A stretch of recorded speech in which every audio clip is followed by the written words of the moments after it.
ওটা কি হ্যাঁ কি এর বাচ্চা? এটা এটা হারো বাচ্চা।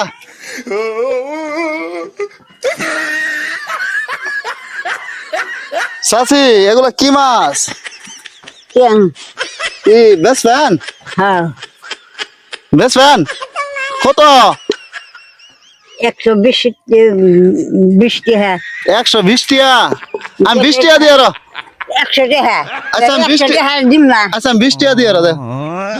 আমি 20 টাকা দিয়ে আরো তোমার, হ্যাঁ খালি 20 টাকা। হ্যাঁ, এখানে হলো কম আছিল, এখানে 2 জন নিয়ে আলো। কে খালি 20 টাকা দিয়ে কয়টা মাছ এনো? খালি 20 টাকা দিয়ে আরো। 150 টাকা। হ্যাঁ? এডি 150 টাকা। স্যাং ব্যাং এগুলো মাছ মাসে কিনবো। এই যে স্যাং না পাইতে গেতেছে গা। এই যে আড়ন যাব, ওটা কি হ্যাঁ কি এর বাচ্চা? এটা এটা হারো বাচ্চা।